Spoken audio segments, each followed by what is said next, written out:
আসসালামু আলাইকুম viewers, Nusrat cooking স্টুডিওর আজকের আয়োজনে সবাইকে নতুন আরেকটি রেসিপি দেখার জন্য স্বাগত জানাচ্ছি। নর্মালি রোল কিন্তু আমরা একদম ডুবো তেলে ভেজে থাকি, আর রোলের পুরটা তৈরি করি মাংস দিয়ে। তবে বাসায় মাংস না থাকলে কিভাবে মাংস ছাড়াই রোলের পুর তৈরি করা যায় আর মাত্র 1 চা চামচ তেলে রোল ভেজে নেওয়া যায়, সেই রেসিপিটাই আপনাদের সাথে শেয়ার করছি। তো প্রথমে রোলের পুর তৈরি করব, আর পুর তৈরির জন্য চুলায় ফ্রাই প্যান বসিয়ে তাতে তেল দিয়ে অলরেডি পেঁয়াজ এবং কাঁচামরিচ দিয়ে দিয়েছি। এবার নেড়েচেড়ে প্রথমে পেঁয়াজ আর কাঁচামরিচটা একটু ভেজে নিব। এবার পেঁয়াজ আর কাঁচামরিচটা একটু ভেজে নেওয়ার জন্য এখানে স্বাদমতো লবণ দিয়ে দিচ্ছি। তো নেড়েচেড়ে একটু ভেজে নিব পেঁয়াজ কিছুটা মজে আসা পর্যন্ত। তো পেঁয়াজ আর কাঁচামরিচ ভেজে নেওয়ার পর এবার এখানে 1 চা চামচ রসুন বাটা দিলাম। তারপর নেড়েচেড়ে সব কিছু একটু মিশিয়ে আবার পেঁয়াজগুলো রসুন বাটার সাথে একটু ভেজে নিব। এবার এখানে দিয়ে দিচ্ছি টমেটো সস, তবে সস না থাকলে সেই ক্ষেত্রে টমেটো কুচি করেও দিতে পারেন। অ্যাড করে দিচ্ছি হলুদ গুঁড়ো, আর সেই সাথে অ্যাড করে দিব মরিচ গুঁড়ো। ঝালটা যে পরিমাণে খেতে পছন্দ করেন সে পরিমাণ অনুসারে অ্যাডজাস্ট করে নেবেন।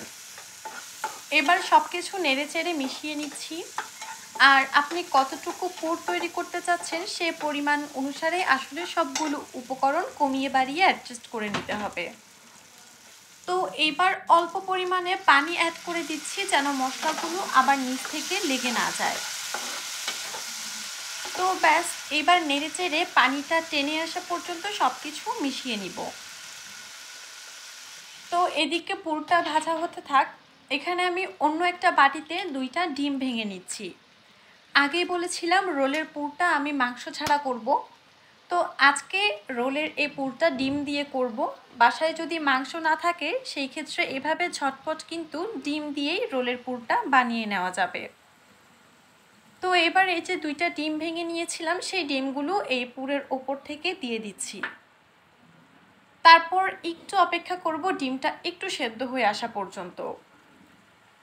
এভাবে কিন্তু খুব অল্প সময়ে হঠাৎ বাসায় অতিথি আসলে কিংবা বিকেলের নাস্তায় চাইলেই আপনারা এরকম ডিম দিয়ে ঝটপট রোলগুলো বানিয়ে নিতে পারেন। তো এই তো যখন ডিমটা একটু সেদ্ধ হয়ে এরকম একটা পাশ একটু সাদা হয়ে আসবে, তখন এবার নেড়েচেড়ে ডিমগুলো ভেঙে নিব, আর তারপর এই ডিমগুলো পেঁয়াজের সাথে খুব ভালো করে মিশিয়ে নিব।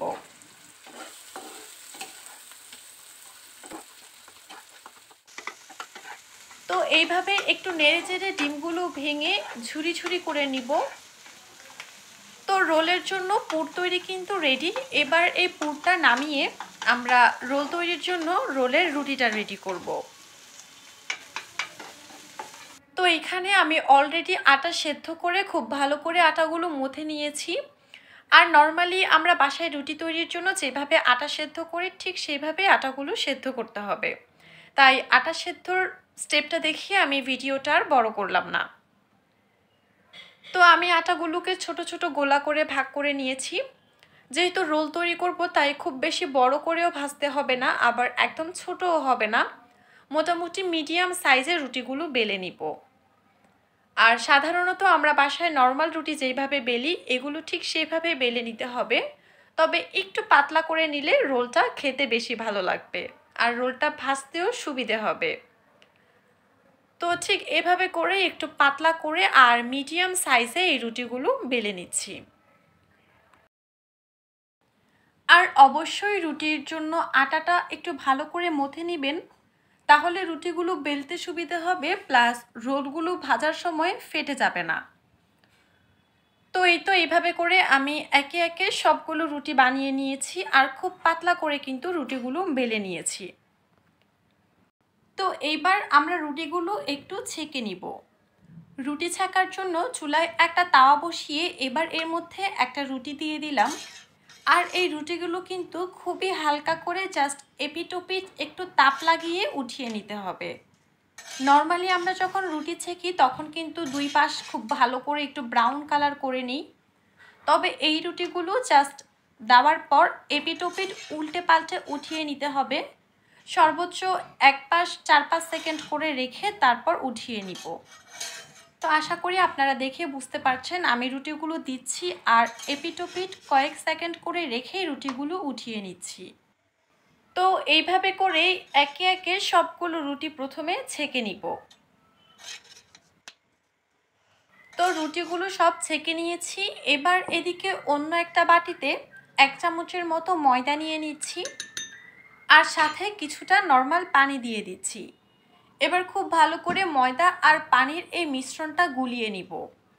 আর এটা আমি একটু পরে রোল তৈরিতে রোলের 2টা পাশ আটকানোর জন্য, অর্থাৎ রোলের সাইডগুলো বন্ধ করে দেওয়ার জন্য ব্যবহার করব। তো সব কিছু রেডি, এবার শুধু রোলগুলো বানিয়ে নেওয়ার পালা। তো রুটিগুলো তো ভেজে নিয়েছি, একটা একটা করে রুটি নিব আর তার মধ্যে রোল তৈরির জন্য যেই পুরটা আমি রেডি করেছিলাম সেই পুরটা দিয়ে দিব।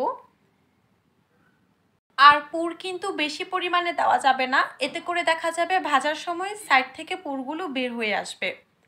তো পরিমাণ মতো পুর দিয়ে এবার আটার যে মিশ্রণটা গুলিয়ে নিয়েছিলাম সাইড থেকে সেইটা দিয়ে এই রকম করে ফোল্ড করে নিচ্ছি। আর ময়দার যে মিশ্রণটা তৈরি করেছিলাম সেই মিশ্রণটা দিয়ে খুব ভালো করে রোলের সাইডটা সিল করে দিচ্ছি। এতে করে ভাজার সময় ভেতর থেকে পুরটা বের হয়ে আসবে না। তো আপনারা চাইলে এভাবে করেও রোলটা সিল করতে পারেন বা বানাতে পারেন, কিংবা চাইলে এখন আমি আরেকটা স্টেপ দেখাচ্ছি, এইভাবে করেও রোলটা বানিয়ে নিতে পারেন। তো রুটি নিয়ে আগের বারের মতো করেই এখানে আমি পুর দিয়েছি আর তারপর সাইড থেকে কিছুটা ময়দার মিশ্রণ দিয়ে দিচ্ছি। এবার শুধুমাত্র রুটিটাকে এইভাবে ফোল্ড করে নিচ্ছি। এই ক্ষেত্রে আমি সাইড থেকে আর বন্ধ করিনি। তো আপনারা চাইলে এভাবে করেও রোলগুলো ভাঁজ করতে পারেন, কিংবা প্রথমে দেখানোর নিয়মটাও করতে পারেন, যার কাছে যেইভাবে সুবিধে মনে হয়। তো আমি এবার একে একে করে সবগুলো রোল এভাবে ভাঁজ করে নিয়েছি। তো দেখতেই পাচ্ছেন রোলগুলো সব ভাঁজ করে নেওয়া হয়ে গিয়েছে। এবার শুধু এই রোলগুলো ভেজে নেওয়ার পালা। তো রোলগুলো ভেজে নেওয়ার জন্য চুলায় ফ্রাই প্যান বসিয়ে তাতে 1 চা চামচ সয়াবিন তেল দিয়েছি।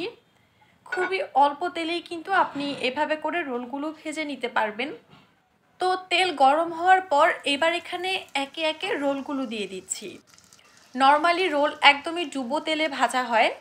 তো আসলে দেখা যাচ্ছে তেলের জিনিস সবসময় আমরা খেতে চাই না, অনেকে পছন্দ করে না। তো সেই ক্ষেত্রে কিন্তু আপনারা কম তেলে এইভাবে রোল ভেজে নিতে পারেন।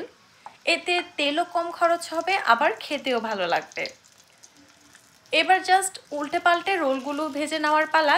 চাইলে একটু ব্রাউন কালার করেও ভেজে নিতে পারেন, কিংবা একটু হালকা কালার করেও রোলগুলো ভেজে নিতে পারেন। চাইলে কিন্তু আপনারা এই রুটিগুলো ছেঁকে ফ্রোজেন করে রেখে দিতে পারেন। যখন রোল খেতে ইচ্ছে করবে তখন শুধু রুটিগুলো নামিয়ে ঝটপট পুরটা রেডি করে তারপর এইভাবে হালকা তেলে ভেজে নিতে পারেন। আর এই রোলগুলো ভাজার সময় কিন্তু চুলার আঁচ খুব বেশি রাখা যাবে না, মিডিয়াম আঁচে রোলগুলো ভেজে নিতে হবে। তো আমার রোলগুলো ভেজে নেওয়া হয়ে গিয়েছে। আমি এরকম গোল্ডেন ব্রাউন কালার করে তারপর রোলগুলো নামিয়ে নিব। তো ব্যাস এইভাবে একে একে বাকি যে রোলগুলো আছে সবগুলো রোল ভেজে নিব। তো আপনারাও চাইলেই কিন্তু এইভাবে খুবই কম তেলে ঝটপট রোল বানিয়ে নিতে পারেন। আর এই রোলটা খেতেও কিন্তু অসম্ভব মজার। তো রোলগুলো নামিয়ে একটা প্লেটে টিস্যু পেপার দিয়ে তার উপর সার্ভ করে নিলাম। আর সেই সাথে দিয়ে দিচ্ছি টমেটো সস। সস ছাড়া আসলে এই রোল খেয়ে একদমই মজা লাগে না, বিশেষ করে আমার তো একদমই না। তো যাই হোক, এটাই ছিল আমার আজকের রেসিপি। আশা করছি আপনাদের ভালো লেগেছে। বাসায় বিকেলের নাস্তায় কিংবা মেহমান আসলে ঝটপট আপনারা এটা বানিয়ে দিতে পারেন। তো ভিডিওটা যদি ভালো লাগে অবশ্যই ভিডিওতে একটা লাইক দিবেন। আজকের মতো এ পর্যন্তই। আজকে বিদায় নিচ্ছি। সবাই ভালো থাকবেন, সুস্থ থাকবেন, আমাদের সাথেই থাকবেন। আল্লাহ হাফেজ।